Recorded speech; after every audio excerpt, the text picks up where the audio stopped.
Pardon? He said, not that there's anyone watching. I said, always assume there's someone watching.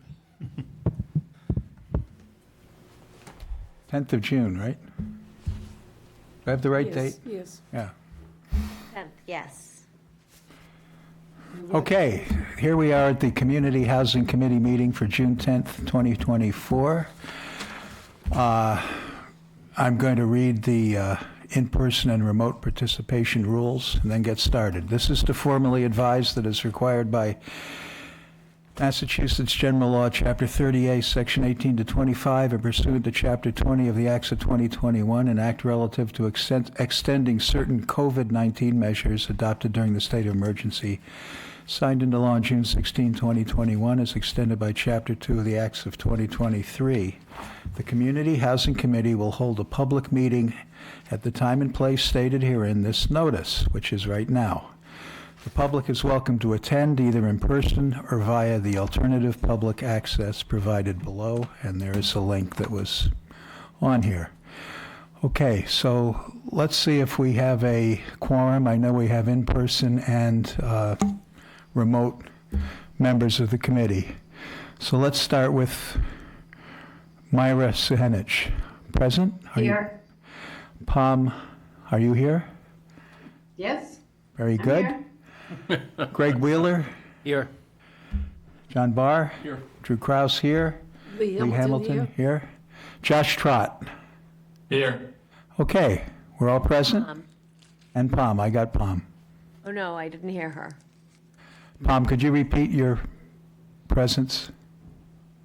She's on mute. She did say she was here. I didn't hear. I can see her, but she's on mute. She says she's driving.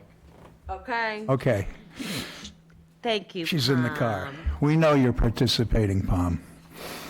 Okay, now, according to the agenda, the first order of business is a presentation of the proposed housing development on 228 Route 28 in West Yarmouth, and we have gentlemen here to present on that. Please go ahead, folks. Thank you. Yep, you can sit down and introduce yourselves and just start rolling. Absolutely. So, my name is Scott Parella. Hi, I'm with Scott. Conserve Group. And I'm sorry, go ahead. Emad Zaran, A Plus Real Estate LLC. Okay, thank you. So I wanted to thank the committee for having us here today. Sure. We represent Emad as the owner. He's the owner of A Plus Real Estate. And we are proposing a mixed-use project at 228 Route 28 in West Yarmouth. It is currently a vacant lot. Right. As we can see here, I'm going to jump very far forward to the timeline that we're working on. Just give you an idea of where we are in terms of good project idea. milestones. So, formerly, we had site plan review the middle of March 19th. That was, moving forward, was approved unanimously. May 9th, we completed submittal for application number 2024-1 through the road process. May 14th, we presented to the Community and Economic Development Committee, and shortly thereafter received a letter of support from that group as well. Design review was completed and approved unanimously last week on the 6th, and we're preparing for public hearing on the 26th. So us being here today is a timely opportunity, and we thank you again. Yep, So, you're good at that. So, again, currently, this is a vacant lot. The proposed project is new construction, mixed-use, building with retail on the first floor and residential on the second floor. The ground floor is just under 10,000 square feet. It will be owner-occupied. And the second floor, the residential, is 13 units in total proposed, between 600 to 900 square feet. 10 are single bedroom, and 3 are two bedroom. And this is really, I'm familiar with the area, having I won't say lived here growing up, but spent a lot of time here as a youngster through adulthood. It's a short walk from the Mill Creek Park and a little bit longer. Mill but Club? Mill Creek Park, yes, yeah, that's exactly Yeah. what I remember it as. Yeah. And also the West Yarmouth Library. Yep, So yep, I know where it is, yep. So this slide shows the elevation from the west and then the south, if you're on 28 looking at it. Yeah, So, let me see, do I have the pointer on this? So the right side of the screen would be facing Route 28. The Right. left side would be West. west. And again, this is the south elevation. And then, I'm sorry, on the east, or the right side would be the east elevation, closest to where Giardino's restaurant is. right, So the intent is to have a construction that's traditional in appearance, but is modern in terms of its construction. We've incorporated varied facade lines, wall heights, and roof lines, traditional looking and varied building materials for depth. It's an energy-efficient design, according to all codes, and modern materials that are long-lasting as well as low maintenance, but traditional in appearance. So architectural roofing and shingles, brick veneer and wainscotings, fiber cement shingles, fiber cement lap siding, smooth PVC trim, all in the gray tones and white tones, as you can see on this next slide.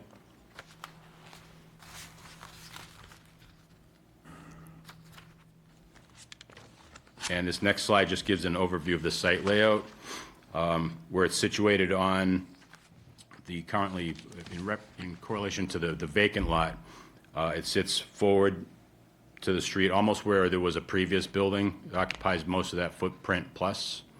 And the design allows for traffic flow around the entire property for fire trucks, for infrequent but regular routine delivery vehicles that will go to a loading dock in the rear of the building, not within view from the road. This next slide shows the floor plan for the retail level. That's just under 10,000 square feet, and owner-occupied, the future home of Express Restaurant Supplies, which is currently located in Hyannis near Airport Road. So the business, it's a wholesale and retail, it predominantly services wholesale clients, particularly like year-round restaurants that, in the case of, if you think of like a food service provider like a Cisco, you typically have a drop requirement in terms of the amount a restaurateur has to procure. One of the benefits that Express Restaurant Supply brings to the table is the ability to have much shorter orders in quick turnaround times. So that's especially helpful for the year-round businesses on the Cape in the area, as well as available to the public. It's currently open 7 days a week, and it is a year-round operation. Is this currently next to Cappy's? Correct. Okay. Yeah, I've been in there. They sell to individuals, too. Yeah. Oh, off the street, you can walk in and, Correct. So in terms of commercial benefits, it'll be an owner-occupied business. This will create employment opportunities, not only short-term for the construction phase itself, but also longer-term for the employees. And I believe headcount is roughly at about a half a dozen to a dozen full-time equivalents. And that additional influx of workers will be good for other local businesses in the area. This next slide shows the floor plan for the residential second floor. It's about 9,700 gross square feet. Again, there are 3 two-bedroom units at about 900 square feet and 10 one-bedroom units between 600 to 700 square feet. So this next slide will show, just generally, I zoom in on that floor plan to show what some of the single-bedroom units look like. And they're fully equipped with bathroom, kitchen, living dining area, bedroom with closet, closet when you come into your entryway. So it's a pretty functional space. Next slide, the two-bedroom units. There are 3 of those at roughly 900 square feet each, and these provide a little bit larger living area and the addition of a bedroom. And in addition, on this level, we have amenities including common laundry area and also 13 storage units, which are available and very useful in the context of people that may have a smaller living quarters, but the ability to have that extra storage provides seasonal rotation of items that they use, mountain bikes, et cetera. So for the community, so it's understood that the additional housing would be valuable, much needed. We're estimating up to 32 persons capacity within the 13 units. 2 of these units qualify as affordable housing. And again, the location is conveniently located near businesses that can provide employment for residents. These new residents, and it's a short walking distance to some of the local municipal services, such as the park and the library.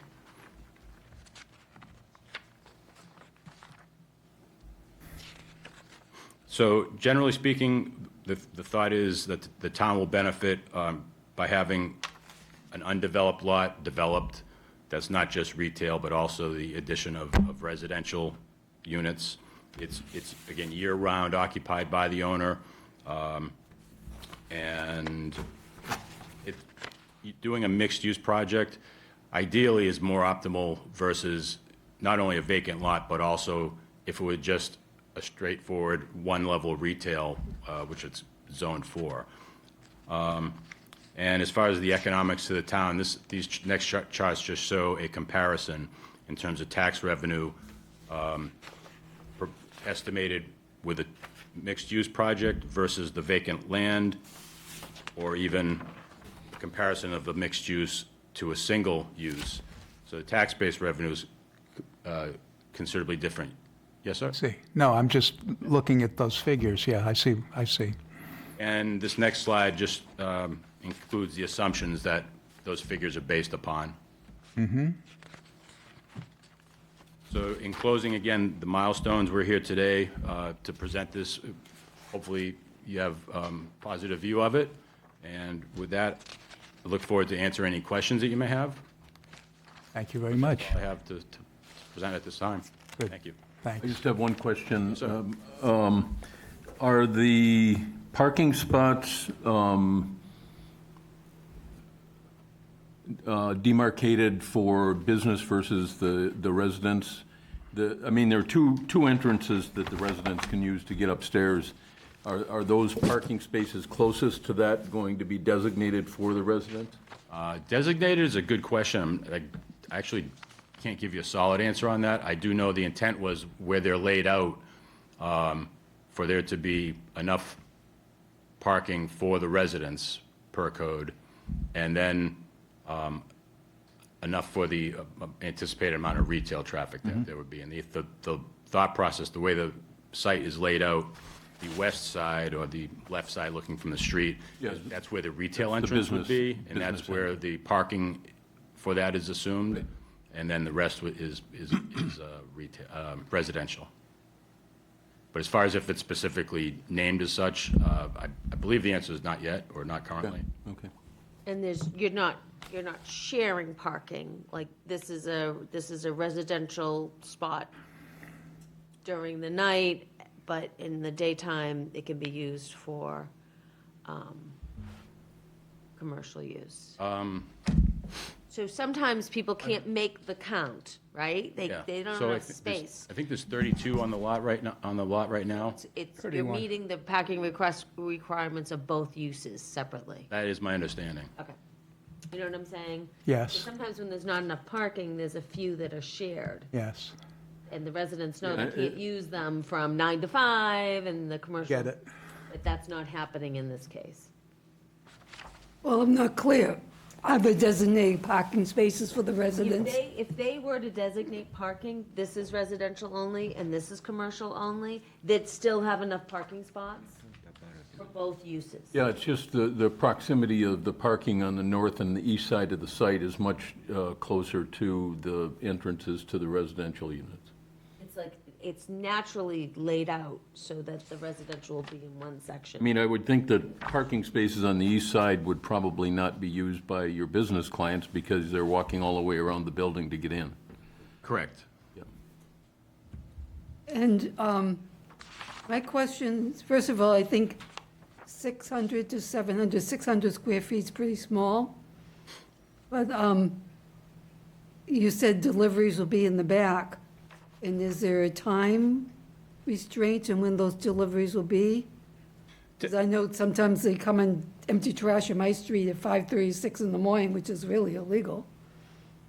So, So as far as deliveries, the food service industry, the standard delivery times are typically between 8 AM and 5 PM.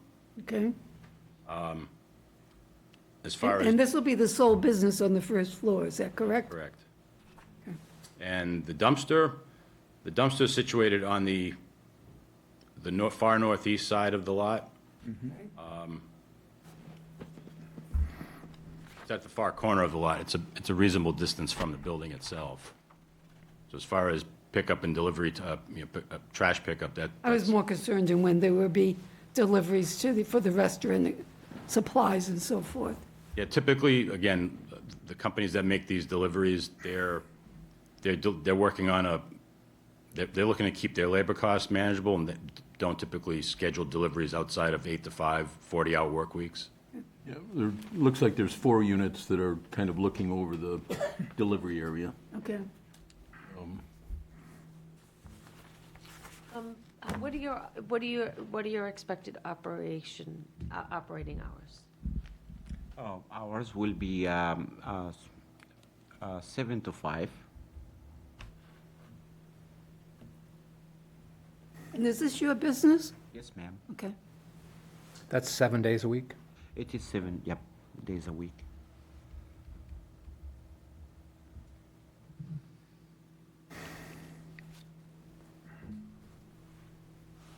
Are you gonna hire a property management company, or are you gonna, A-plus Realty is A good? Plus Real Estate will take care of maintenance.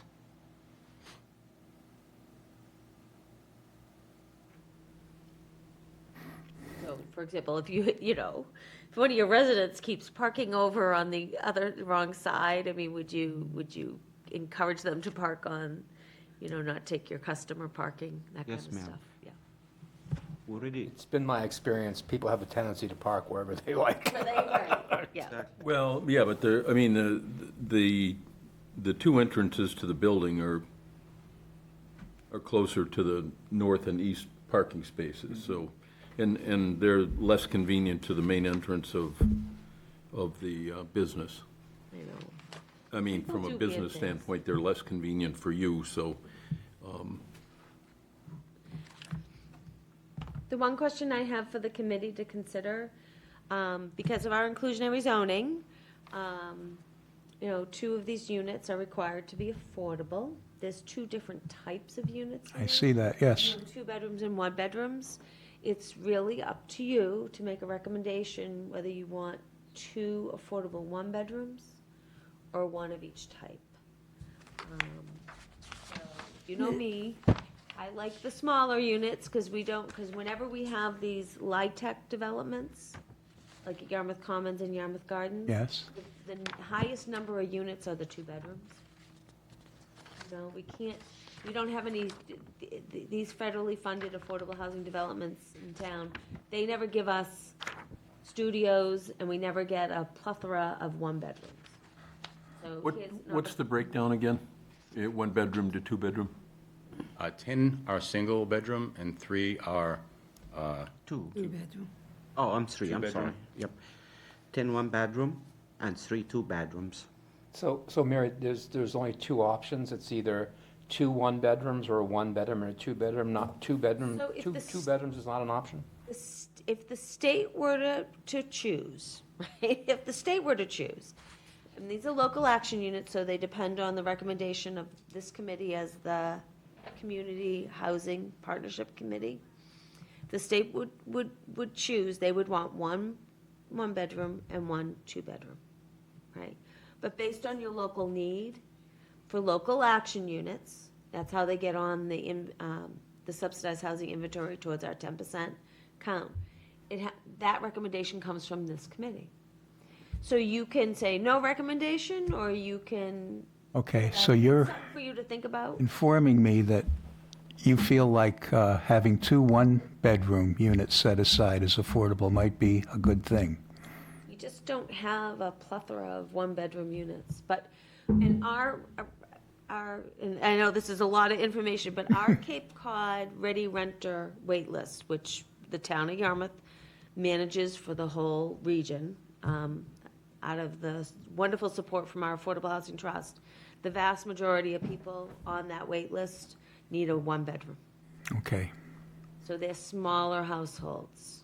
We do have households on that wait list that need 2 and 3 bedroom, but the vast majority they need one bedrooms, and we're just not seeing a lot of one bedrooms Well, come the other online. thing, this is a mixed-use project, and so that there aren't the amenities provided in some of the other housing developments that are in-town amenities for kids or anything like that, so. Playground. that's right, yeah, there's no space, outdoor space for Yeah, folks so, that live here in this particular case. The two one-bedrooms would make more sense to me, I think. Yeah, Yeah. that's a good point there, too, right. Because when we have the federally funded ones, we always have local money. Mm-hmm. We always make them put in a playground.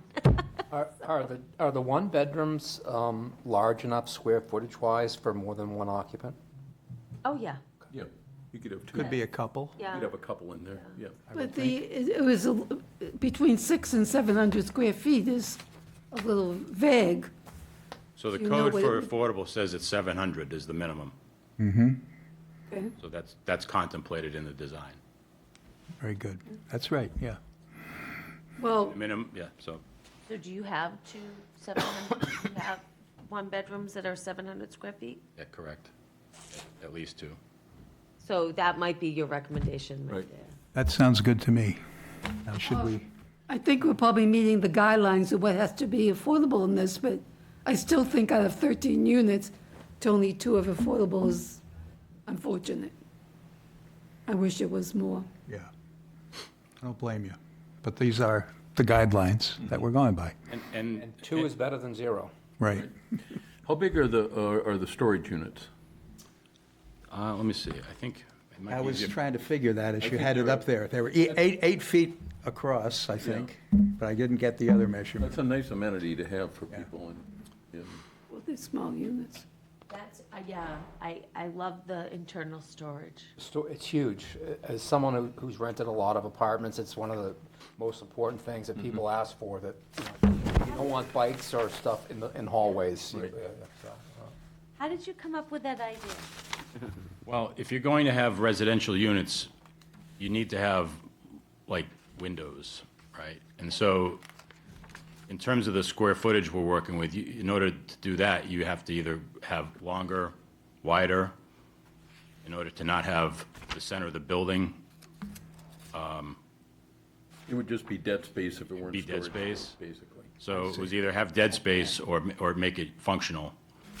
And so that was basically, the goal here was to design it to be as efficient as possible to be constructed in a quality fashion. In other words, the addition, for example, of the facade changes, the roof line changes, that adds cost to the building. And we've actually done a lot of redesign to make it conform to the standards from where we started. So the ultimate design of the footprint from its get-go is to be efficient in terms of the use of the space in the context of the cost to build. But just to speak to your point about the affordable aspect of the housing, the rental income, it's all going to be priced to market. In other words, the town of Yarmouth units that are 1 and 2 bedroom of the similar size are going to be a different price point per square foot or per unit as compared to maybe someplace like in P-Town or another Mashpee area, for example. So in the context of, it'll be priced to the market is the intent, even if it's not considered quote-unquote affordable. And the town of Yarmouth, So the town of that- Yarmouth is in a more affordable area to begin with on the Cape. Okay. So in other words, the market rate might be lower than it might be in some other towns? That's what, I mean, just looking at the rental data that's available, that is what it is. Okay. So to be competitive, you need to be competitive if you're Given gonna. the size of the units as well. So I'll just go over the affordable rates right now. Per the state, the maximum affordable rent for a one-bedroom is $1,956, including all utilities. For the two-bedroom, it's $2,201 a month, including all utilities. That's affordable? But that's including all utilities. So if you have all your utilities metered separately, we can discuss, that. You can have the property owner pay for all the utilities. Right. And then that rent that's paid by the tenant goes down by a utility allowance, usually about $200. So if you get a really high energy system with heat pumps and stuff like that, and everything's metered separately, sometimes it's to the owner's advantage to have the tenant pay for the utilities. So if you opt for the town to help you with the lottery, right, what would ask is for you to bring that rent down about another 10%, just because when you calculate the exact maximum rent and then advertise the exact maximum rent, you're looking for a household that's making exactly 80% of area median income. You have to have a little window so that you have some choices. There have been lotteries that have been run that way with a very tight mathematical margin and no household qualified. And you can't change the rent once you've started the lottery, and it's a 60-day period that you have to have.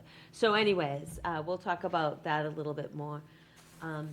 It is higher than our federal fair market rate rents. I think in our regulations, it says that the affordable rents would have to meet can be no more than federal fair market rate rents. So in this case, it's $1,553 for the one-bedroom and $2,044 for the two-bedroom. So we'll have to talk about that a little bit. Including utilities. Including utilities. But if you're talking about the one-bedroom units, that knocks about $400 a month off. So that's in our standards. So you thought about if you would include utilities, if not, or not? Because if you're not including utilities, you have to have everything separately metered. Understood. Right. So we're in the design phase with as far as speccing out infrastructure for electric, plumbing, HVAC. That's somewhat to be determined? Yeah. Do we want to see if anybody, Yeah, Josh, Myra, Palm, any comments? Just go ahead and speak up if you wish. And if you don't, you may stay muted. Okay, going once. I just really hope that we go with the 2 one-bedroom Okay, apartments. very good. And the project sounds very exciting, and I wish them luck. Be nice to have. Thanks, I Myra. think it's a great project for Yarmouth, and I agree on the 2 one-bedroom units as well. Okay. Are you with us, Palm? We like you. She might be in the car or something, yeah, might not be working out. Okay, so we may be forming a consensus on that 2 one-bedroom recommendation. I'm just looking at our standards. just want to double check that rent thing that I said. Okay, so rents and leases. Affordable rents shall include all utilities except telephone, internet, cable, and shall be no more than the current federal fair market rate rents. So those are the Section 8 rents. So that means that the one bedrooms, the maximum rent you would have to provide is $1,500, something. But there would be no 10% window that I was talking about before. Yep, then no rent shall be allowed by the state's LIP program, and that's that 30% of 80%, that was a little bit higher. And rents, the affordable rents shall be at least 10% lower than the market rate rents, which I think you're gonna be fine with that. Your website has 2 documents posted that relate to what you're discussing there, and we've read through them. Okay. But it'll be helpful to have the opportunity for follow-on conversations, just to make sure that Yeah. we have our figures correct. Yes, and it gets reset every year. Do you know what I mean? So let's say this project, takes a year to construct, right? And the federal fair market rate rents have changed, then they go up. So your recommendation might be that the affordable units are no more than the federal fair market rate rents. Yes. That would be my preference. And then whatever time you're ready to rent those out, we look those up. They're set by the federal government. And again, they include all utilities. And that will be great, because we have a lot of people that actually have vouchers right now and cannot find a unit. I know. And the housing authorities down on the Cape are great to work with. They're great to work with. So do we need to take a vote on the 2 one-bedroom units, or we're sort of in consensus? I'd take a vote. Well, if we take a vote, then it's official. Correct. Okay, so that means that one of you has to compose a motion that we can vote on. And the motion would be to recommend that we approve the 2 affordable units. We recommend that both affordable units are one-bedroom units, With the minimum square footage of 700. which is part of our standards, yeah, minimum square footage of That's 700. yet to be determined with the finishing of the project. I would say with the rent being no more than the federal fair market rate rents. You should be taking notes here, because I want you to make the motion, yeah. I make a motion that we proceed with the 2 affordable units being one-bedroom units, and the rent based on the federal standards? To be no more than the federal fair market rate rents. Be no more than federal fair market rent, And then the 2 affordable units. 700 square feet. Yeah. I second that motion. Okay, Would you also add to that in general that the committee is in support of the project? oh, okay. Yeah, I think so. I second that motion. Okay, so now we'll have a vote on that. I'll start with the Zoom folks. Myra? Aye. Josh? Aye. Hi, Pam. Were you able to follow our debate? Aye. Thank you. Greg? I vote aye. I want to say I think this is a great project. Good luck. Thank you so Thank much. you very much. John? Aye. Drew votes aye. Good work. I vote aye. Okay, by unanimous vote, that motion has carried, and we are officially expressing our support for this project. Good job. Thank you very much. Appreciate it for your support. Thank you luck. very much. For your Thank you. presentation. That's great. So I'll type up that in a memo to the planning board and get it to you in the planning board in plenty of time for the June 26th meeting. Wonderful. If I'm around, I June will come. 26th? 26th, yeah. Okay. If I'm around and they put that item on first, I'll stay. The meeting, okay?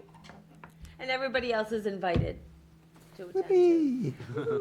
And the planning board is meeting on a special night because Juneteenth is their normal meeting, Oh, so they okay. bump to the next. All right. the next Wednesday. Thank you so much for being here. coming. Thank you very much. Good job. Wonderful presentation. That just helped so much. Thank you. Our pleasure. Enjoy your afternoon. Want me to take this or leave it? Oh, you can leave it because the Affordable Housing Trust is meeting tomorrow, so I'll just recycle it. Need some notes on it. No, you can take it, whatever you want, whatever you want. You have to leave your notes. Leave those notes. No, I don't need those. Goodbye. Thank you. Okay, so the next item is 35 minutes, congratulations. that fast? Yeah. 811 Route 28. It says 881 here, but that's, they were- we really mean 811, right? 811, Yeah. yeah. Thank you. The units are very efficient. They're not, there's no Yeah. wasted space and I like the storage units too. This is the kind of thing that I always wanted to see happen. Business on the bottom and apartments on the top. I mean, it's only for adults, really, yeah. It really is only for adults. Yeah, this particular one, yeah. Because there's no outside space. That's or right. anything. Because they are going to, operate the commercial property on the first floor and the residential on the second floor. You know how they're saying it's owner occupied? Do you know what I Yes. mean? I think that lends to better property management, so we'll see if my theory is right on that, Oh, but, okay. yeah. Well, it's logical. Do you remember that place that used to be at the Rotary, they had restaurant surplus That's- things? I think it's them. It's them? just Really? a different name. What now? I think, There was a place at the Rotary in the parking lot past Staples. I don't think it's the same people. oh, it's different? They're currently operating in the space across from the airport next to Cappy's Liquor Store. Okay, You hardly notice it when you drive by, but if Yeah. I've been in there once and okay. seems like All a right. fairly quiet business too, so. So 811 Route 28, 811 Route 28, I don't have a PowerPoint presentation. The owner was going to try to zoom in. I don't have anything to put up there, but anyways, you have it in your packet. Yeah. And Pam, Josh, and Myra, I hope you have access to these plans. I was able to download some of these doohickeys, maps. So they are in the process of going through the permitting, just like the other property. They're not as far as along, but they do have, just like this past project proponent, they do have a professional engineering and legal team for this. So this would take a property that is, like a gray field that's disturbed and underutilized at 811 Route 28, and build a brand-new building, which from what I think is 8 one-bedroom units. And they're, John, correct me, they're, what kind, are they called townhouses? Yeah, it'd be a townhouse, similar to a townhouse development. It's a tight site, and so you'll see that they had to get an easement with the people next door for the parking, What they're gonna do is the people that are next door to them, and if you're looking at the plans, it's the lot to the left. They have 2 curb cuts right now. On the right of them isn't that the Captain Gladcliffe? Yes, it is. Right. So the house to the left, they've decided to share one entranceway on Route 28, which is great news. So we're going to go from 2 kind of undefined curb cuts to 1 defined curb cut. There's a little bit of an easement for their parking onto the next lot over to the left. But in this way, they do get their in-lot trees, their parking, the dumpster in the back, and up front towards Route 28, a turnaround for our emergency response vehicles. It's 15 feet of easement.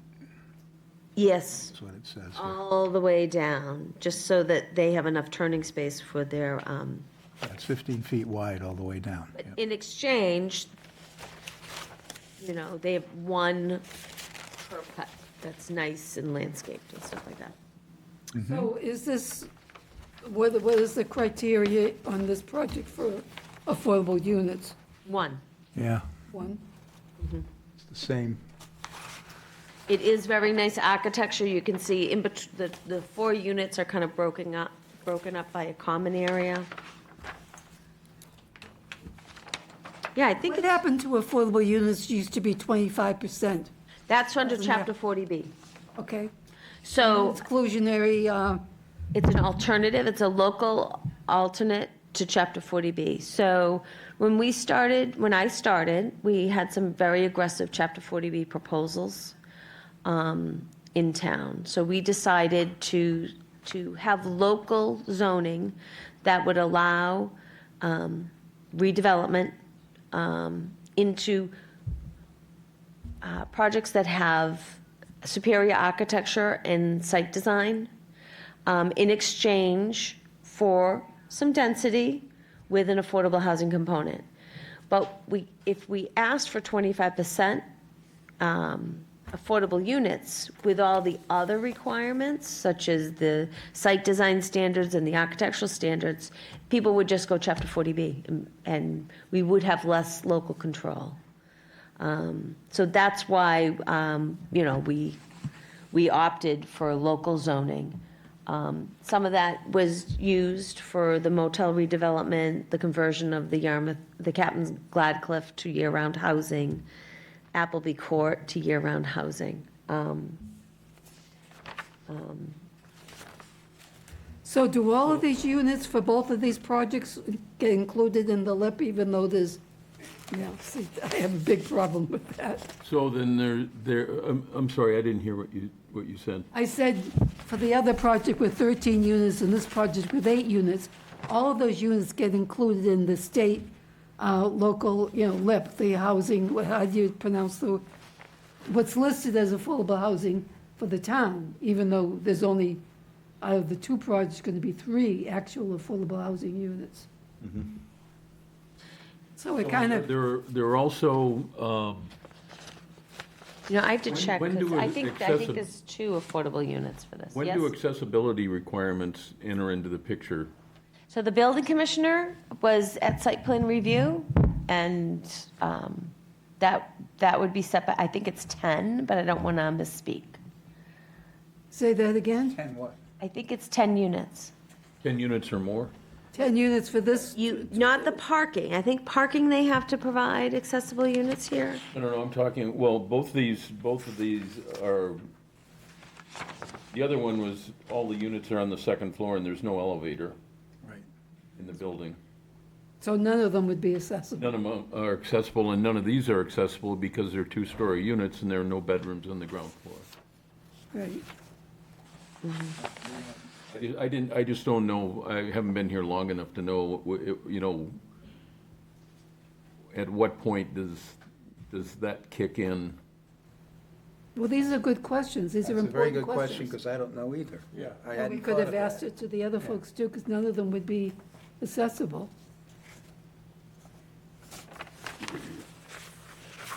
We did at site plan review, and so the project proponent isn't here.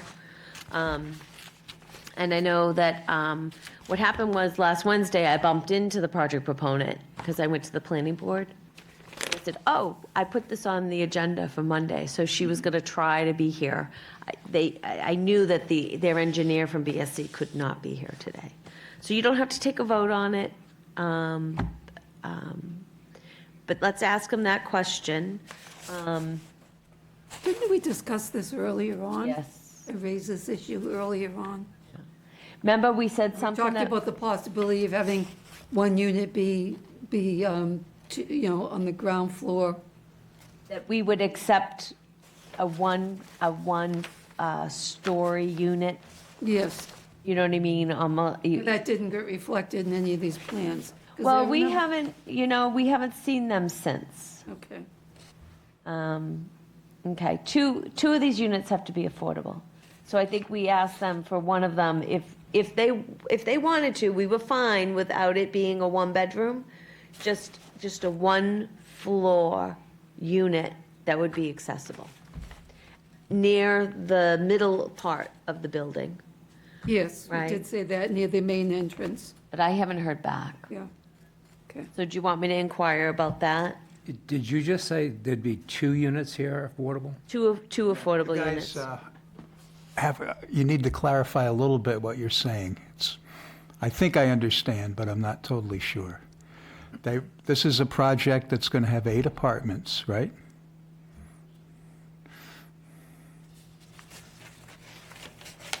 Yeah,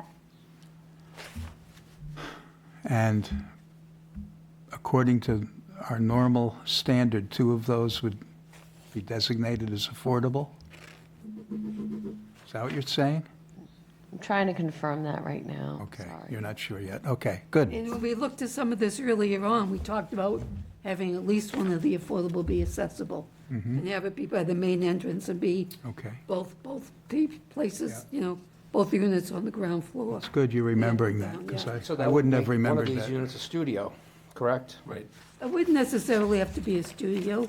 It could be the second story, could have the bedroom and the living room upstairs and whatever, and downstairs is one unit that's all on one floor. So I think that's how we talked about it, but I know it's not Mary loves reflected in any of this studios, though, right? design. I think it was before your time. It's A so, lot of things were before my time. it's, you're so funny. It's such a tight spot, I don't know what else how else you would be able to accommodate that. So we Two-bedroom, three, we sent it back to them to think about. But it seems to me if we're gonna we have the other project that we basically have approved to go to the town planning, and then this project, and we're not having anything that's being accessible. And what are the size of these units? I don't see that anywhere. I don't know from a code standpoint, or it would be a code standpoint, at what point what number of units you have to have accessibility to the building, and I don't know that there is any code standard, but if we're having mostly one-bedroom units, those can be elderly people as well. Or people, have to be elderly to be neither one, to need a handicapped accessible unit. What's So, the size of these units, Mary? we can figure out the 32 by size. 16. 16 feet wide, yep. Are they 32 feet so. long? And then the upstairs is, looks like it's about 20 feet of bedrooms, well, a little bit more than that. Maybe 24 feet upstairs, 22 feet upstairs. By So what 16. does that translate into square feet? Because I can't do that. Can't figure that multiply? out. No. 32 times 16, wow. It's 320 times 6. That's how I do it in my head. 12, 18, that's a lot of square feet.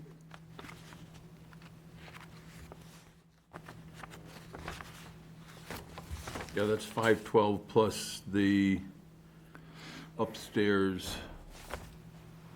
You don't have dimensions on the Well, it's upstairs. at least but I 700 would- square I would feet, guess huh? that the upstairs is probably 24 feet or so by 16, so they're good size. I mean, they're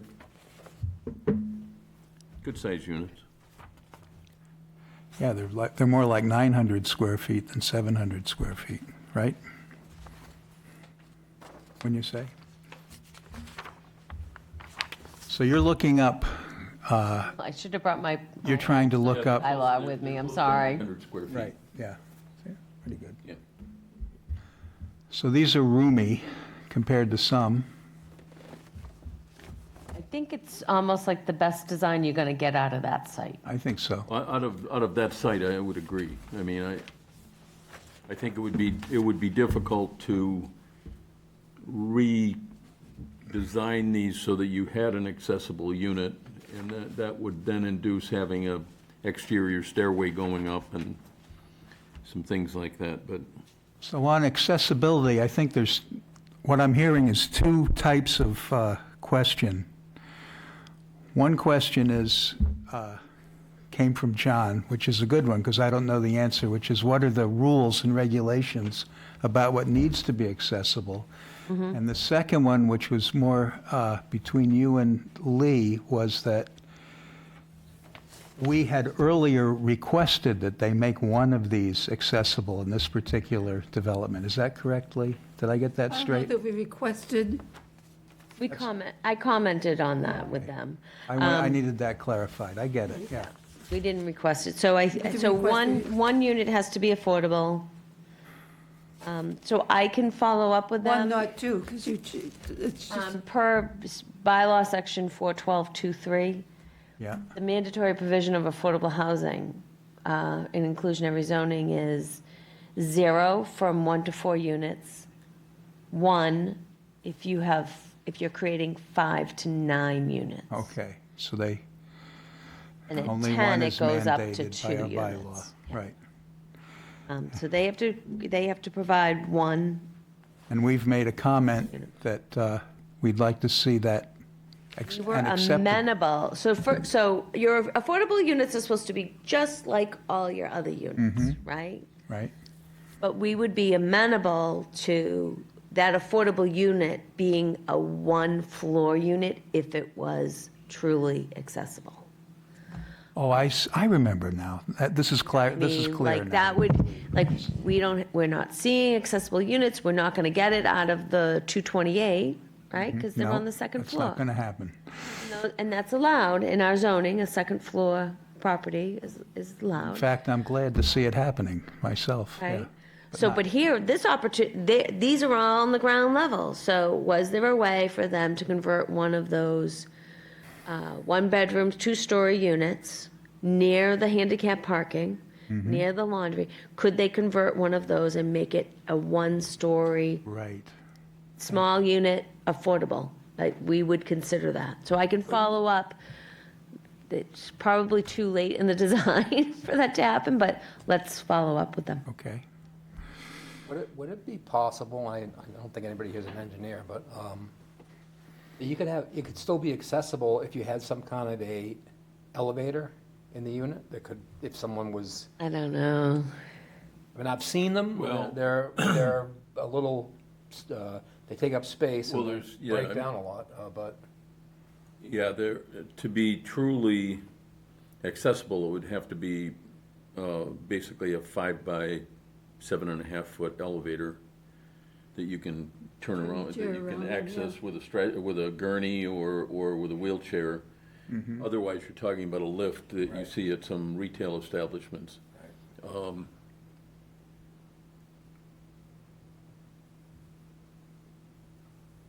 it's possible, but it's probably expensive. We would probably have to start an affordable elevator fund.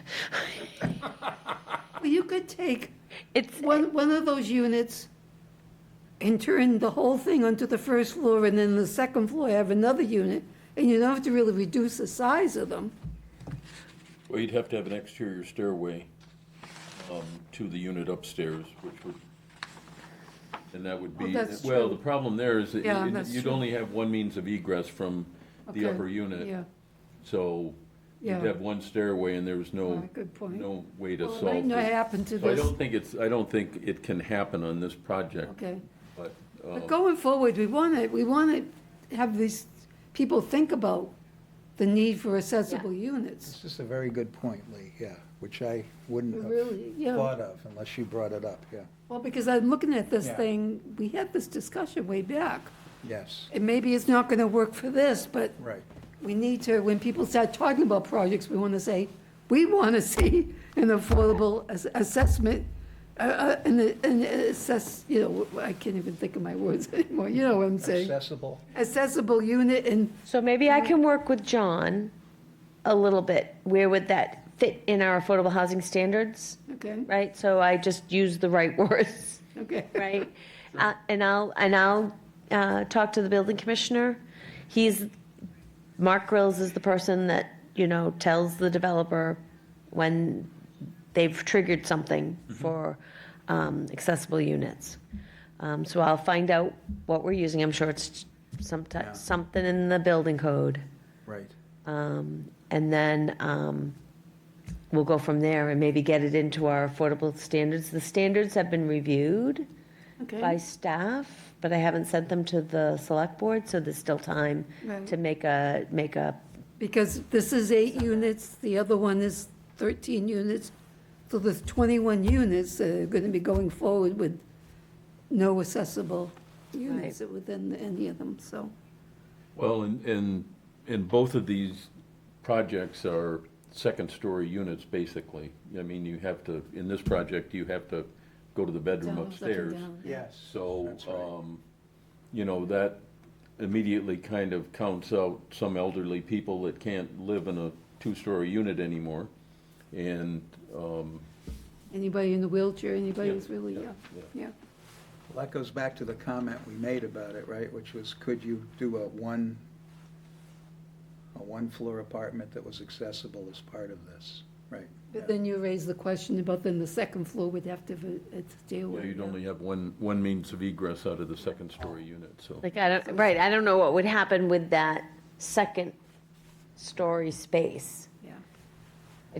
I don't know what they would do with that. That's right. Storage? It's something to think about going forward in terms of, Yeah. Yes. you know, at what point do we require, does the developer require to provide some accessible units? Because that's going to be more and more in need. You're right, yeah. Especially for people like me. Me too. Some of the rest of I'm on us the here. first floor. I have trouble going down the Okay. stairs to empty the litter box. Let's move on to our next item. Committee business. We're in a whole new world here. We're not going to do minutes. We're going to postpone the minutes, I think. Home Consortium rep has been, I believe, one of our members, Josh Trott, has been appointed Home Consortium rep. Is that true, Josh? I'm the associate, and I believe we had another member who was appointed as the full member. That would be me. That was Greg. That was Greg, yeah. Okay. And that's all signed, sealed, and delivered? Not yet, but I No. plan on getting sworn in either later today or tomorrow. Very cool. Yeah, I'll be sworn in sometime this week. And I will be attending the June 20th meeting. Good. Congratulations. That's great. Thank you, guys. Any other, that's all that we need to do about that, right? Confirm that situation? Mm-hmm. That sounds good. Okay, this seems big to me. Reorganization of committee offices. Chair, vice chair, and clerk. Well, at the moment, remind why this is the correct time to reorganize, because I think I know why it is. So, usually we try to reorganize in, after your standing appointments are kind of up. Used to be October, now it's kind of January.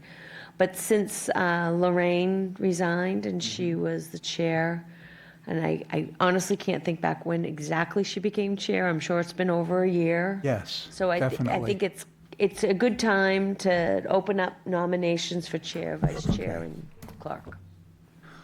All right, so since Lorraine resigned, I had been the vice chair, so now I'm the chair due to her resignation. But I am the representative to this committee from the Yarmouth Housing Authority. So I was thinking maybe the chair going forward could be just a full-time, regular, ordinary member of the committee rather than me, the representative of the Yarmouth Housing Authority. Well, some of us are representatives of other committees anyway, a lot of us are. But he comes on as an alternate. Come on, as an alternate. Right. See? Can I make a motion?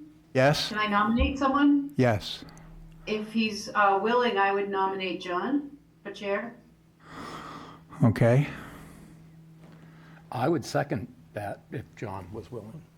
Okay, so we have a nomination, Teach me parliamentary procedure. It's easy. This is a good committee to learn that. always defer to, So do you accept? Yeah, I will. okay, And then ask for any other nominations for chair. yeah. I got that, I had that figured out. Are there any other nominations for chair? Pause. That's part of it. Hearing none, if it's parliamentarily acceptable, I would like to proceed to a vote on this nomination. Is that okay? By roll call. By roll call. All right, we're now going to vote on the nomination of John Barr as the new chairman of the Community Housing Committee. And I will call the roll. Myra, Aye. Josh, Aye. Palm, Aye. Greg, Aye. John, Aye. Drew, I, Lee. Aye. Okay, so it's by unanimous vote, John has been elected the new chairman. Do I get a parking space or not? I know. You're going to take office You get some only, Post-it notes. but you got to wait till Inauguration Day to take office, right? Till Isn't when? it? Inauguration Day. Yeah, When is that? early January. Okay. And then open up nominations for vice chair and clerk. All right. And it's still Drew that will continue on with this meeting, if that's okay with you, John. Yeah. Well, could Drew be vice chair? Yes, that worked out well. Well, I would nominate Drew as vice chair. Okay. Second that. Greg seconds. Here now a vote for vice chair. A vote on the nomination for me, Drew Kraus, as vice chair. Myra, Aye. Palm, Aye. Josh, Aye. Greg, Aye. John. Aye. I vote aye. Lee. Lee votes aye. Okay, so I've been elected Drew Kraus vice chair. Now, clerk. I believe that's do we have a clerk at this point? Yeah, the clerk? I thought, I had accepted the role of clerk several months ago, but I was never really told what it meant, so. That is a So very when- well said. yeah, when I can't do the minutes, you're responsible for the minutes. What do you think about, Josh, did you take in that remark by Mary? I'm not the most fastidious note taker in the world, but I'm up to the challenge if need be. Good. That might be very helpful I for, nominate Josh. second, anyone? I second. John seconds, John Barr seconds. Here's the vote for Josh as to continue as clerk. Continue, put in quotes. Myra, Aye.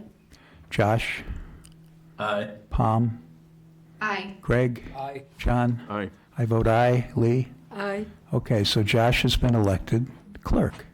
And this is all for 1 year at a time, right? Do I have that straight? Yes. Okay, so it's going to be 1 year from today, approximately, is our goal. Or do we want to modify that? Is there any advantage to any of the things like that that I don't know of, that you could explain, Mary? I think a year term is Good. great. Yep. And then if people aren't comfortable with their positions, they can always bring that back up.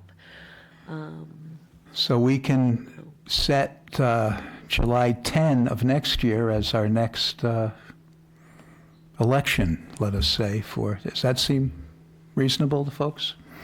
Whatever the date is that we meet. Yeah, the nearest to July, June 10th Well, is, yeah. I'll put it on the calendar for 2025 to Tentatively. bring that back up as Tentatively. an agenda item. Okay, old business.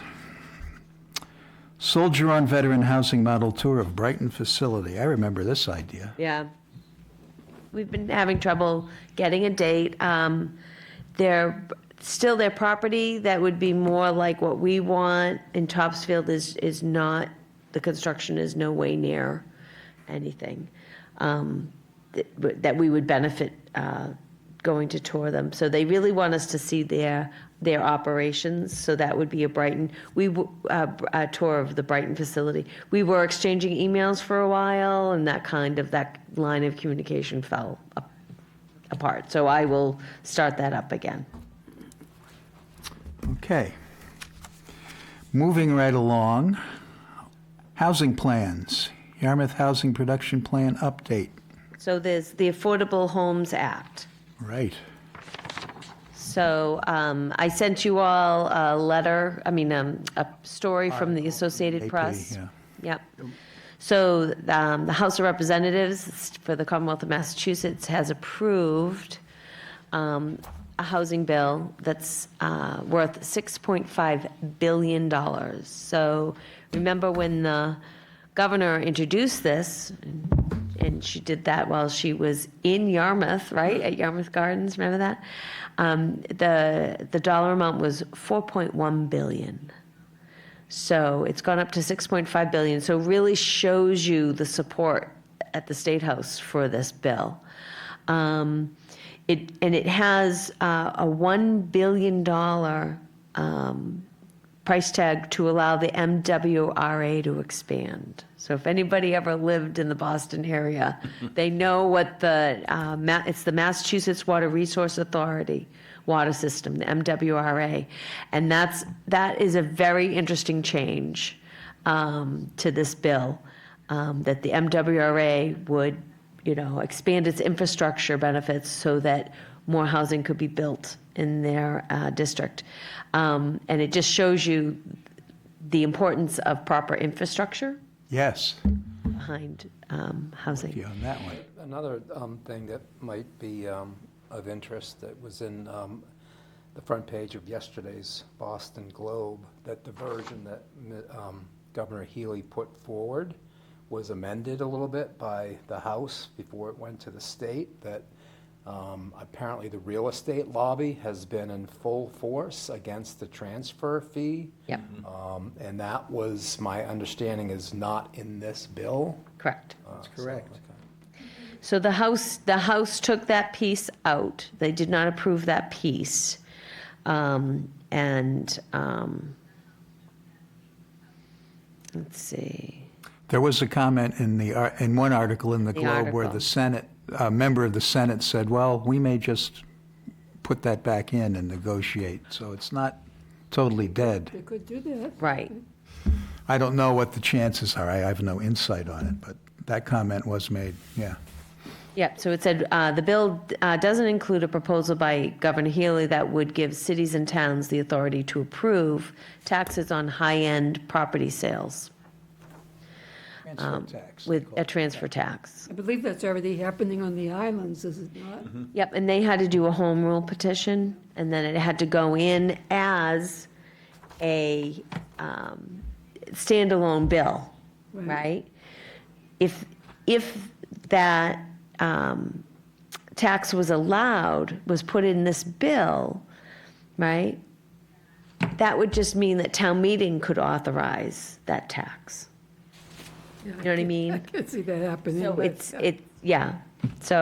anyways, so so this all goes to the Senate. Another interesting piece was the bill has language that will allow for the construction of one accessory dwelling unit up to 900 square feet to be built by right on properties in single-family zoning districts. So ADUs by right. And also, this is very interesting. The bill also includes a new $150 million program to help municipalities convert commercial properties into multi-unit residential or mixed-use properties. So I'm glad to see some money for the kind of, housing that our vision statement has for the town of Yarmouth. I'm a little depressed that it's only $150 million. That seems like a pittance, doesn't it? For a pittance. Compared to $4 billion total. So maybe it's Not a lot of money, really. so we might get outcompeted for that, but we'll see. We'll still put it in, but that's big news. I did notice that, I know ADUs are very controversial among people, but I did notice that there was some language that was vague, but some about localities will still have some control over regulating ADUs in some way, even though it's by right. Yeah, I haven't read it. Yeah, but there was some language to that effect, which was vague in the article, but it must be specified somewhere, yeah. It might allow local control over parking spots. Stuff like that, yeah. I'll have to look at it. Yeah, Some- there is It's something like that. approved. They don't call it an ADU. We have an accessory apartment bylaw, right? But it's not by right. It's a visit to the ZBA. Even if it is by right, doesn't the building inspector need to Oh, yeah. to view it and approve it, right? That is completely true, yeah. And that's a very salient point to me, anyway. Right, you still have to get a building permit. You can't just So, Do whatever fix you up want. your basement and start renting it out, yeah. Absolutely not even close. all right. Housing plans.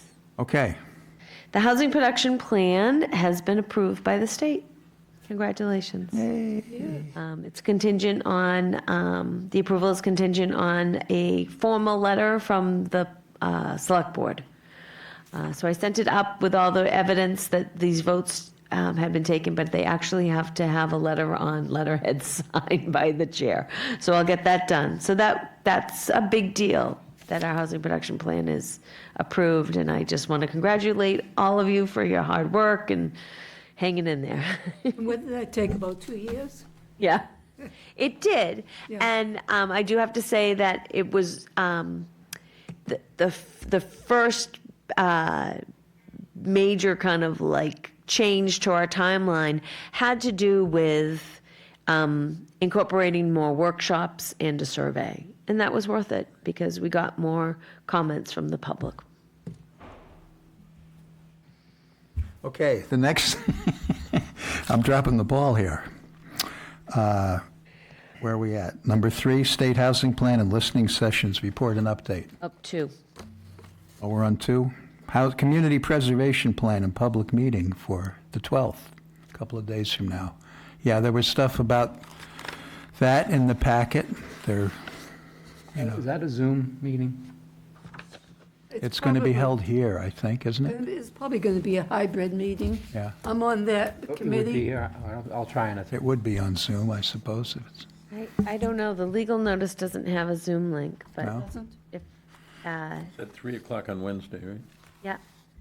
So, but all of your meetings are typically Zoom, right, Lee? Yes. So maybe their agenda has the Zoom link, and just the press release didn't, so I'll find out. They have asked representatives from other committees to do a presentation. So I checked with Mary on what I might report for the Housing Committee.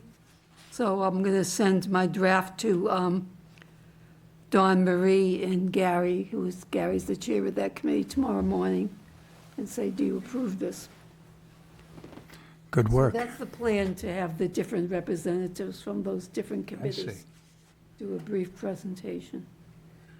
So I looked at the plan, the draft plan is in your packet. It's very Saw it, condensed. yep. Yep, Dawn Marie kind of solidified stuff, took some awkward language about housing out, kind of like stuff that nobody could remember what the original intent of those recommendations were. She asked me to fill in, this is on page 7, some information about the incomes. Updated the, There's like a highlighted space and then this chart. She's waiting for me for those Right. income limits. The other thing, I didn't Yeah. know if you wanted to, we'll take DHCD out of there, right? We'll give them that new name. the HLC, Office of Housing and HLC. Community Development. EO, HLC. And so I'm just going to go through the goals. On page 7? Yeah, I'm just gonna, it's, so the goals of the community preservation program under community housing is to promote affordable housing opportunities consistent with the town's housing production plan and affordable housing standards. That's pretty good. The only thing I could think of was adding there was that in general, the HPP identified affordable rental housing as the priority need, but with the acknowledgement that affordable starter homes were still a need in the community. So that the HPP, if you boiled it all down to one sentence, was our priority need is affordable rental housing, but we still need starter homes. So I don't know if you wanted to put that in as a comment. Well, one of the things they did in this community housing, and they did in the others, they listed some projects, but in this section on the community housing, they didn't list particular Oh, projects. potential projects? Past projects, because if you notice on the historic resources, they noted projects. Okay. Do you want me to add? Well, I'm hoping to do some of that, but you could add what we talked about. Okay, I'll send that to you in the morning, okay. because I noticed that was lacking from that section where the others, Right. open Okay. space. Then the next goal is assist the town in attaining the 10% goal for affordable housing as set forth by Mass General Law, Chapter 40B. I think that's fine. Meet the regulation guidelines of now it's going to be the Executive Office of Housing and Livable Communities Local Initiative Program to qualify the Chapter 40B subsidized housing inventory. We can take out the lip, right? It's just, Because people it's don't just, automatically know what that means, it's just local HLC. initiative program. Yeah, by putting it in, it's like you're trying to get people to memorize these bloody acronyms, you know? Not happening, huh, Drew? We used to do Well, a some yes, dictionary of some no. acronyms. Promote the reuse and redevelopment of existing properties. Thought that was pretty good. Yes. Promote local preference for Yarmouth residents and employees. Yeah, I don't know much about how that works or could work better. Preserve affordability of units in perpetuity. That's important. That's important. That's really actually a important. huge, Greg probably lived through that. That was a huge change. Affordable units used to only be affordable for 15 years, Yeah. sometimes 40. 15? Yeah. Affordable rental units, that was the minimum. Now the state is like forever. Good. Yep. So I don't know if anybody, you want to see if anybody online has any comments on the goals? How about it, folks? Oh, wait, we have, I got confused by what I was seeing in the picture. Do Josh or Thought we had a Pam? whole nother or- board? Yeah, I thought we had a whole other board there. Myra, comment? Sounds good. Okay. Josh, anything? And no other comments. Pam? No comments. Okay.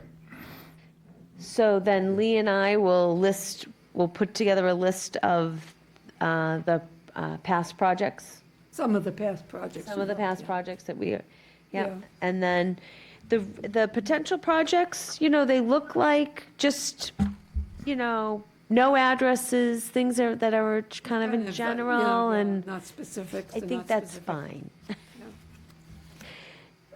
I don't know how you all feel. Well, they That's what just, they did with the other areas too. Oh, okay. Historic resources and some of the other areas, you have potential projects, but they don't list specific projects. no, but on the next page, they have this little flow chart that taught me something, qualifying for historic projects. Yeah, That was helpful to me. that was very helpful. Yeah. Yeah. So this meeting is seen as an information system, an information session for people who might be interested in applying. I see. And even though they send out an RFP, sometimes people come to the table or send an application actually, which doesn't fit at all. So it's trying to help people understand. Okay, And Dawn Marie is always open to addressing questions all right. when people talk about being interested in the project.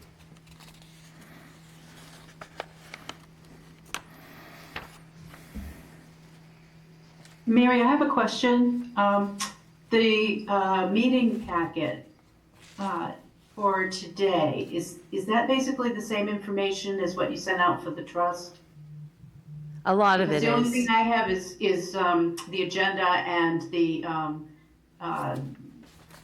forms for the Homes Consortium for this meeting. Forms for the Home Consortium. Oh. Yeah, Okay. the appointment forms. Oh, yes, I see what you mean, yep. But that's all I got that was specifically labeled Community Housing Committee. Oh, that's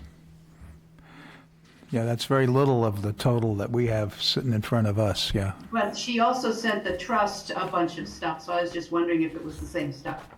So you didn't get the community preservation plan?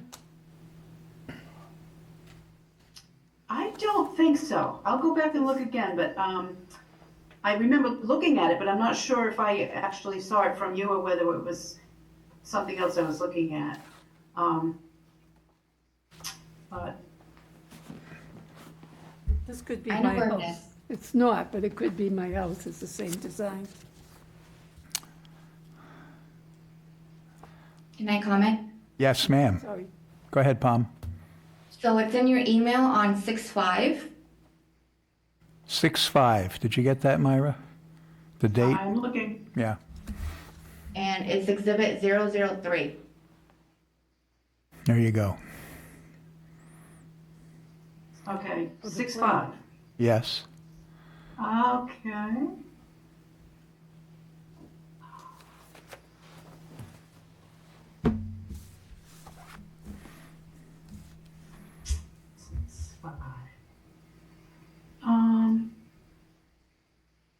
Sorry to hold you up, let's see, I just wanted to make sure I got stuff. I don't see it here, but it, sometimes Outlook eats my email, so, maybe I'll just ask as a favor, Mary, if you could just forward me that again. And did you get the other email attachments that went out on Friday? Did you get the additional attachments that went out on Friday, Ira?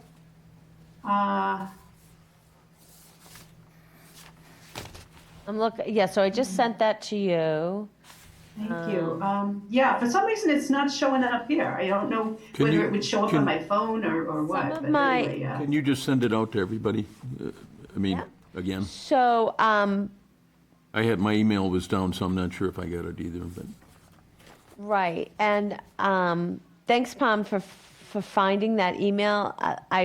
Today, when I was sending things out, they were bumping back.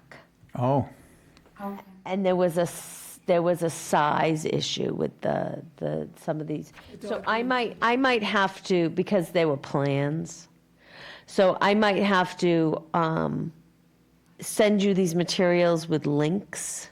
Do you know what I mean? No longer PDF attachments. Right. The one that, the trust, I know I could download as a zip file, and then unzip it, Right. because you did have plans in that. And then this morning I put out, Friday was a crazy day here, a happy but crazy day here at Town Hall. And I'm just going to share my news. okay, I'm the union president and we settled on a contract. all right. Yeah, so I you see, Myra knows, like, this is like a big deal. So all Friday afternoon, we were like negotiating, and it just, the management just stepped up to the plate, and it's just a wonderful news. But anyways, I did leave without, and I get here this morning, I'm like, oh my God, I have more plans for these people. So I apologize for sending you some stuff out this morning. Go this morning, I thought it was Friday. But yeah, it did get bumped back. And Myra, yours is one of the emails that came back, said, oh, your attachments were too large, bump back, and John too. So I think I might have to, there's a way we can do that through our website. I upload the documents and then just send you links to them all. I know that's not as convenient, but It's pretty convenient anyway. Looking for the housing production plan on the website. and Yeah, I it's couldn't there. find it. yeah, it's there. to It's the- buried, remember?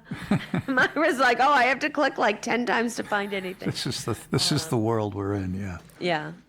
But, We all run into that. I do too. Like every once in a while, I just get baffled by stuff like this. so sorry, Myra, let's try that, the links. And yeah, and also I might have duplicates in the trust packet, so. That saved me.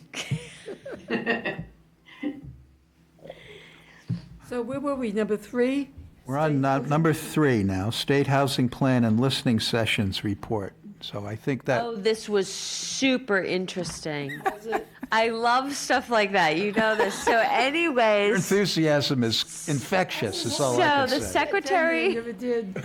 Secretary of Housing was down here, Secretary Augustus, right? So he was here. He was at the Cape Cod Community College. His staff was there. They did a presentation that was phenomenal. Oh. It was it was catered towards the Cape. They acknowledged our need for the designation of a seasonal community. Right. They acknowledged that they themselves didn't have a plan, that they make us have a 5-year plan, but they don't have any right. 5-year plan. So they got us to the point where they were like, we know there's a need for housing. You don't have to tell us how bad your local economy and your local communities need housing. Let's jump right into breakout groups and ask for your vision and your strategies. And it was delightful. And every one of us got like these big sticky notes to write everything on. So even if you weren't called upon or you were too shy, they still were going to compile all those. I was able to attend the first part, and it was very interesting. And I have to commend Mary. She got some good FaceTime with Representative Flanagan to make him aware of some issues. So congratulations for that. Good job. Yeah. And then Drew and I stayed. Drew, you went to your breakout group. How was that? Very good. I thought it was great, just like you're saying, but there's no way I can match your enthusiasm. You're the champ of enthusiasm. It's a beautiful thing. But exactly like that's exactly how it went down, just like you're describing. And it was a very, very good thing. And those are the main points that you just outlined. And I was, Pretty well attended too, I thought. I think there was, 80? Yeah, there was a lot of people there. I mean, we assembled in the largest auditorium they had. So it looked sparse, but that holds what? Theater. I don't know, 1,000 people.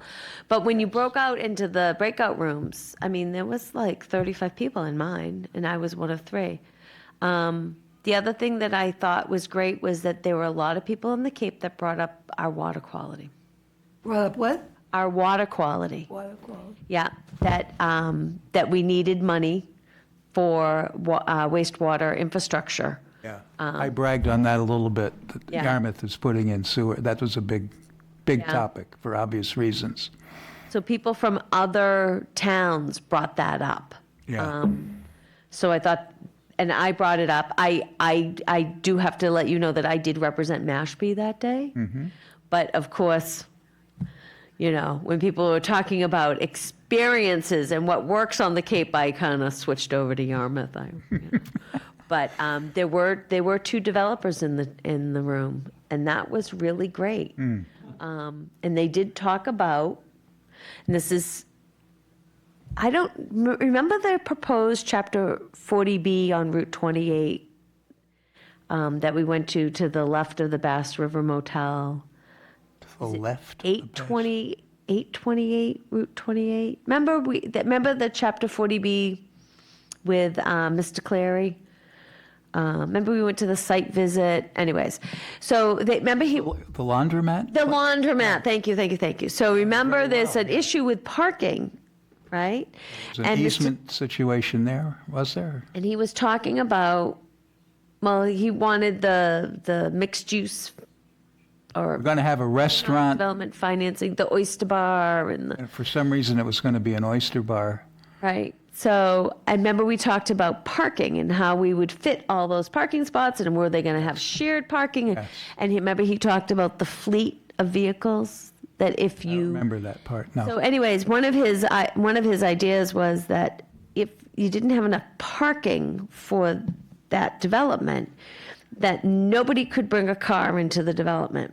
And what they were offered as part of their rent was like a zip car, an electric fleet car, and you sign up to use it.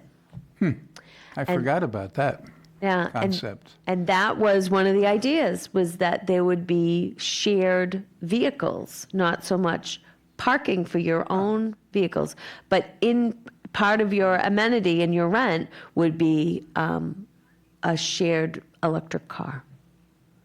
So those developers were talking about that because I've seen, It's kind of interesting to me, yeah. you know, there's some very large scale developments being proposed on the little bit of undeveloped land, kind of in Sandwich and Falmouth, and there's unit counts of like in the hundreds, 300, 600, 900, and they show you the buildings, right?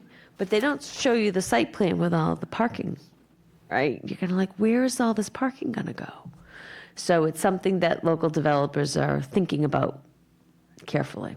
So, Well, it's an interesting concept, but you'd have to have it monitored in some way so that it gets distributed, evenly. yes. But Right. that isn't interesting. I have a friend who just bought an all-electric vehicle and kept her other car as well, so that's registering 2 cars, but if you can do that, it's nice. Wonder how that laundromat plan is coming along, ex-laundromat plan. Stalled, I guess. I don't know. Why don't you ask me to find out? Mary, get on that right away, will you, please? Trying to think of where that could be, laundromat and. Well, there's an old laundromat on Route 28 that's been out of use for quite a long time. And a couple of years ago, we, It's the one just like 6 blocks from here? it's on the by the- south side of 28. It's near the Bass River Motel, right? Yeah, Yep. Yeah. it's this side of the Bass River Motel, yeah.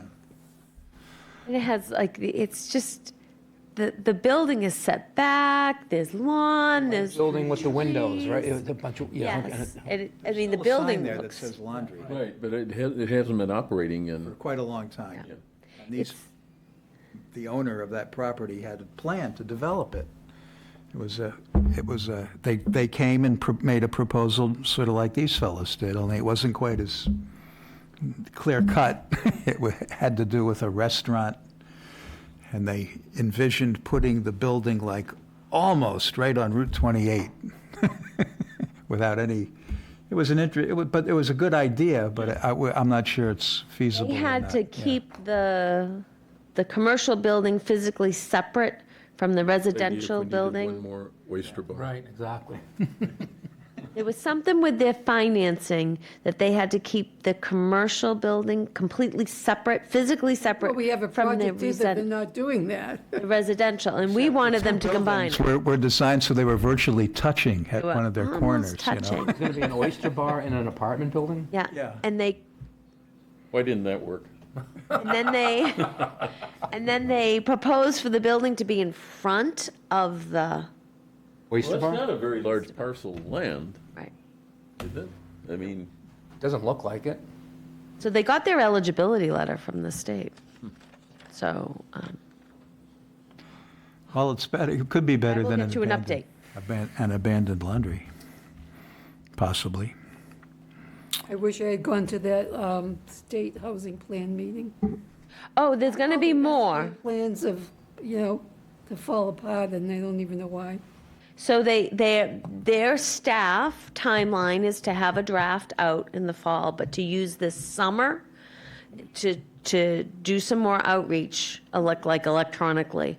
And one of the suggestions, which got picked up on, was to, since the people that are leaving are aged, 26 to 36, to do special focus groups on that group. And we were like, you don't have to call them together to be physically in a meeting because they're all online. Yes. So they really picked up on that. You could see that they were like, oh, we can figure that out. I also recommended that they, have a focus group with the tribe, the Wampanoag tribe. And they're hoping to continue outreach. We picked up on it because we're stakeholders, right? But, the general public, they wanted to do more work on that. And then hopefully have something in writing for the fall for us to look at. Okay. Where are we at here? I think that covers the big listening session. I enjoyed it very much, and I said things about Yarmouth that were good, and I heard things that were interesting from other towns, just like you did. Yeah. Okay, so you included in this packet that statement that I was going to make at that meeting. Remember that? Yeah, I didn't know what you guys wanted to do, if you wanted to submit that formally or just Do you wait. think there's any point to that? Well, then let's forget about it. I think we're Well, good. actually, before we forget about it. Okay. One point I'd like to make is the designating Yarmouth as a seasonal community. Didn't it come up at one point that most of the Cape was designated as that, but Yarmouth was not? Yeah. I'd like to make sure that Yarmouth is Okay. included in that. You explained something about that to us, Mary. It was, So when we, and I wasn't involved in that conversation, our town planner was in touch with Senator Sia's office.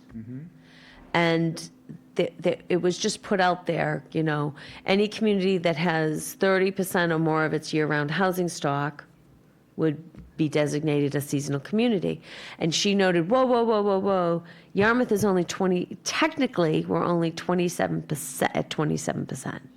So 27% of our year-round housing, our housing stock is used for seasonally only.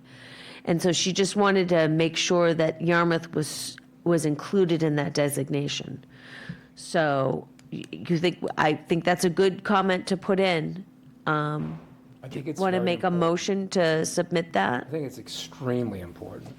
So the easiest way to do that is just submit that statement as you included it, as we've included it in This is in what the it say. packet, right? The entire. Statement. All of Cape Cod should be Right. designated. And that's in our statement, and I think it will work out that way. I'm hopeful it will, yeah. But we want to keep just pushing say- that. Okay, so Down in the Cape, who yeah. wants to make a motion? Go ahead, Greg, see if you can formulate a motion. That we include, we submit some wording to make sure that the town of Yarmouth is included as a seasonal community.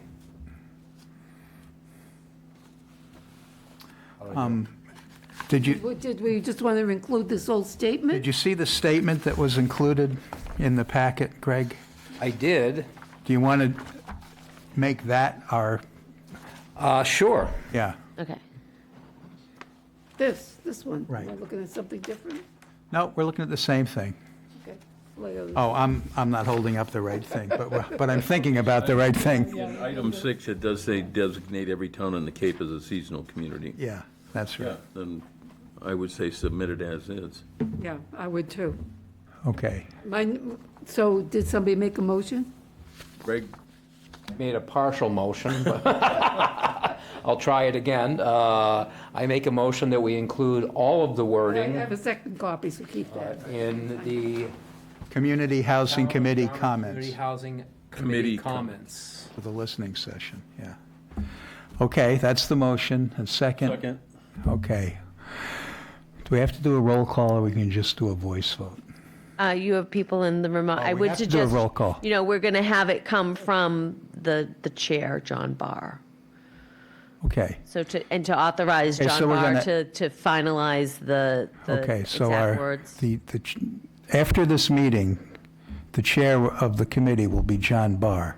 So we want to authorize John to Finalize this the words. in his own So we name. have to change, It won't say Drew Kraus, as it does on here, yeah. Is that's an acceptable notion, right? So, Myra, how do you vote on this proposition? Aye. Josh? Aye. Palm? Aye. Greg? Aye. John? Aye. Drew, aye. Lee? Aye. Okay, all, that's passed unanimously. Okay.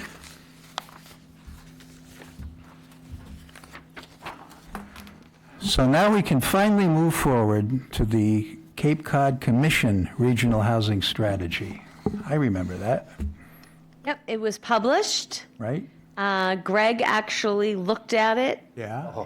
and So let I me- haven't let looked me- at Let it. me interrupt. I went through the public comments, all 70 pages, and I sent you an email, Mary, with some of the concerns that people had. I am actually still going through the final version and the draft to see the differences. I'm about halfway through, some interesting changes. I will say that going through it, and I shared this with Mary, thank you for sending that to me, Mary, but the criticisms included, and if I'm wrong, Mary, you can add some of these, that people were a little resentful of the commission's overreach or apparent overreach, some of lack of transparency and their desire for more authority. Many were upset about the lack of limiting Airbnb and other short-term rental organizations from off-Cape investors. There was, that just happened, the house next to me was just sold to someone who's renting it out. And then water issues, density, overdevelopment, not redevelopment. I'm sorry, redevelopment wasn't as prevalent as new development. People were upset with that. Issues with, as I had mentioned, water, environment, climate change issues, quality of life issues, and because of possible overdevelopment ruining the charm of Cape Cod. And again, there was a general distrust of the commission's mission or agenda by a lot of people. Or I should say, the people that commented. 70, did you say approximately? It was 70 pages. Yeah. Some people submitted some comments separately instead of in one page. Those were not generally very positive. People were shooting from the hip. But it was those were the main things, is water issues, and people, I think, are concerned about new, big, huge, large developments where we have gray fields that need to be redeveloped as opposed to big monstrosities of apartment buildings. So, Like an Independence Park and all those places. yeah, things like that, places like that came up quite a bit. I can't believe that if they filled all those units, it's massive. And another development going down behind the, on Yeah, the there was- other side of it. Hanover is behind the medical. Is that, yeah, and that's another good, I haven't been down that road for a bit, but that's gonna be another big project. And I don't know if this is happening on Cape Cod as much, but in the Globe, they had coverage of big corporations buying property and displacing renters and tripling, the rents and so forth, really pushing Yeah, people out. that's been going on for a while, Is that on Cape jacking Cod as people's well? rents up by $1,000 a month. Yeah. Kick them out, and gentrifying parts of the city. Right. But is that happening on Cape Cod? Well, I mean, I think that's what some people are afraid of. Right. That some of these, the possibility of some of these large developments isn't really going to help with affordable housing or attainable housing. Right. And that it's going to attract more people to the Cape and not keep people here. Right. Well, a couple of years ago, HAC did a study on housing on Cape Cod, and one of the issues was people leaving because they can't find housing, Exactly. and they don't get paid enough. And they get That- paid that- more in other areas. That came up in a number of comments as Right. well, that if you build all these big apartment complexes, it's going to cost a lot of money. Who's going to be able to afford to live there? And as Mary mentioned a little while ago, you got 26 to 36-year-old people who are flocking off the Cape because Right. they can't make enough money to live here. And then you can't find people Exactly. Healthcare and nursing homes and everything else. Okay. It was interesting. If you got a couple hours to kill, it's Yeah. worth going through. So all those comments that you went through, is that available online at the? Mary sent me the links, actually, so, I had to print them out. oh, that's right, they wouldn't open. So I had to print them out because I requested all the public comments, so it came to me as like a public records request. I still have them. If someone wants to, instead of, printing them all over again, if you don't mind my notes. I don't think I swore in any of my notes or anything, so. It is interesting. It is interesting because when Greg first asked us, like, nobody really commented. Well, I was wrong. I looked at it again. There were people from across the Cape Yep. that commented, and some people are like from agencies. Some were like, community groups, and then there were some individuals that really spent a lot of time on this. There were some individuals that wrote and some of them were very well worded and thoughtful, and 2 or 3 pages. And you're right, there were some entities that, clearly were smooching up to the commission a little bit. But I understand how it works, but John Q. Public, there were some people out there that made some very cogent, intelligent, thoughtful criticisms, and approved some things as well. So it was very interesting. And So did they just not include that with whatever they have on their website? I'll have to double check. I'll have to double check, Myra, because I remember asking for it, and the Cape Cod Commission, they have a great public records system. They do all of that stuff up front. So when you ask them for something, you get it. But it was a link only for me, right? So when I sent the link to Greg, he couldn't get into it because he wasn't coming from my email. For somehow or another, it knew it was Greg and not Mary. So I ended up just, instead of figuring it out, I just printed them out for him. But I can ask Erin Perry, who is just a delight to work with, how to get to all of you. Yes. Okay. Good. Yeah, I'd be interested in Yeah. reading Yeah, this. it's interesting. I mean, there was some person from Barnstable. I gotta get in touch with him. He did like 3 pages, and it was really well thought out. Not that I agreed with everything he said, but I was like, oh, I want to know if he's on the housing committee over there. Or- It's interesting that we put all the comments that we got on our website in with our report. Why wouldn't the commission do the same thing? Right. I think they were surprised, to tell you the honest truth, Myra. I think they were surprised at how many people took an interest in this. I really think they were surprised at how many people read it and commented on it. And but I'll ask Erin. I don't want to come across as overly negative, but the 2 times that they released this strategy was, news dumps. December 30th, Friday afternoon, 5 o'clock.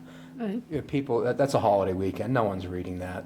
And then the Thursday before Memorial Day weekend, the final. So I mean, I get it. They With very little time for comment. Exactly. And a lot of people said that too, that, hello, you've been working on this for years, and then you won't let us comment. You give us still only 2 weeks to read a very comprehensive document, yeah. strategy. So, One of my comment when they did a presentation here is they were absent from the discussion on affordable housing for years. They didn't have a housing person on their staff. And they did many, many years ago, so kind of stunned me that they, like, this is going to sound so negative. I don't mean it to sound negative, but in going through the draft and the final version, there's on challenges, it says that they were charged in 1990 to begin doing what they do. And one of the things is dealing with affordable housing. So on the draft, the last sentence in the paragraph of challenges is that the problem has only gotten worse and now it's a crisis. They took that out of the final version, which I don't blame them. I would have done this. I wouldn't have put it in the draft either. But it just makes them look like, hey, we're doing this for 34 years. It's only gotten worse under our watch, right? So they took that one right out, which I don't blame them. I would have done the same thing. Well, it's true, though. Yeah. It's true. Yeah, I'm glad that you're looking at that. Thanks, Greg. You can continue. Look, someone needs, I don't mean, but, these big companies, corporations, organizations, they most of us know, this is the fine print. What can they get past you? So it's actually, I'm enjoying it. Good. I'm a skeptic, apparently, so. Well, I hope we get a chance to see all these public comments, because they're public comments, right? Should be. They're not secret comments. Can you send them to us, Greg? I couldn't open the link that she physical sent me, so if I send them to you, you probably wouldn't be able to open it either. Right, I see. But if I'm happy to You bring the bring it notes back, back to you. bring me back the printed copy, and I'll let you know when it's here, and you can pick that up. I'm going to One way probably to do stop it. in and get sworn in tomorrow, so I'll bring it tomorrow. That's And then I'm great. going to try to get Erin to put it in a format that we can Yeah. all see. That's really good. Forgive me in advance if I use any cuss words on the notes. Okay. Well, All right. as an elderly gentleman, I am beginning to run out of steam here, so I think we're on new business now, huh? None. None. None. That brings us to reports and actions. Chair's report. I have no report. Home Consortium. Is there any report? What's our report? We have Did we take care of that? we have a Yep. full member and an alternate member, Discussed and fully. the next meeting is June 20th. Housing Authority is chugging along. There are nothing dramatic that can be publicly reported at this time, but there is activity happening about our housing project. And our routine projects are going swimmingly as routine projects. What about the Planning Board report? Any report? The only thing and this could have gone under Department of Community Development, is I met with the planning board last Wednesday to introduce our proposed language for the cash payment in lieu of affordable housing. Yeah. They understood what we were talking about. We cited like the Warren report.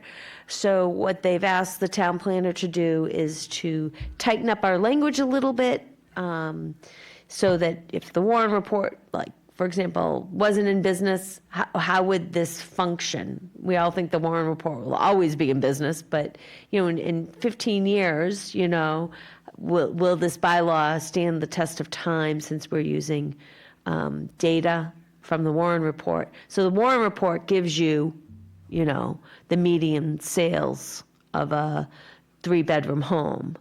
And then we have an affordable price from the state. The difference between that is the gap, the affordable gap.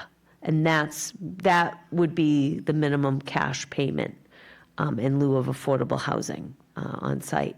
So we were thinking of things like, instead of just leaving it at the Warren report, or the town assessor, something like that. So the planner is working on that I see. for the final language. But I think in general, they were happy with the concept. They're not happy that when you do a sample calculation, it comes out to over $300,000 to buy out a home. But that's what it costs. So Happy reality. I kind of said to them, well, you could use that calculation minus 15%, to get them to adjust to it. But we'll see what happens. The price that we calculated for a rental unit or a half of a duplex would be 190,000 per unit, and they were more comfortable with that number. But still, it's based on There market. has to be enough pain in it to induce people to build affordable housing rather than to buy out of affordable housing. Right. And any luxury development is going to want to buy out, and they're going to have the money Do it. to do it. And what do we do with the money once we get it? That's It goes to another the question. Affordable Housing Trust. So, yeah. Well, they invested in developments. Let's hope so. Yeah, they do. Community Preservation Committee, we're pretty well. Yeah, we're informed. Done with at the that. planning meeting on the 12th and so forth. Department of Community Development, No report. okay. Upcoming meetings, we want to do the, well, you've got your working group thing. Yeah, that I we think had been doing. July still might be a little bit too busy to have a working group. I can't, Oh, that's what you're doing on Friday, okay, when we came. right. So our next meeting is July 8th. The Friday before that I would be think you mean July. 2024. Yep, you're right. How did 2023 sneak back in? So that would mean our working group would be, July 5th, and I'm not working that day. So I was thinking that maybe we skip working groups for July. There's no skin off my nose. I think Is we're- it the skin off anyone's nose? Apparently, all the skin is intact, so I think we can safely skip that, unless somebody has a different opinion, which I would be, And thank you, We're Drew, looking for at- your service. now we're Thank talking. you. Thank you for serving Thank as you chair very of the much. committee and for writing that statement. The Gold Watch ceremony will be, It's been an honor and a privilege. I'm glad to be able to stop doing this, and I'm glad you were elected to take over, John. thank I you. think that's a good outcome. Thank you. Yep, Thank you, Drew, and congratulations, Did our John. best to keep this ruling group in line. yeah, that's right. I had to keep myself in line mostly, but I did pretty well with that. And is everybody available July 8th? Yes. Okay, good. Okay, we're going to entertain, I would entertain a motion to adjourn I the make a meeting. motion to adjourn. second? John seconds. Here's the roll call. Myra? Aye. Josh? Aye. Tom? Aye. Greg? Aye. John? Aye. Me? Aye. Lee? Lee, aye. The meeting is adjourned.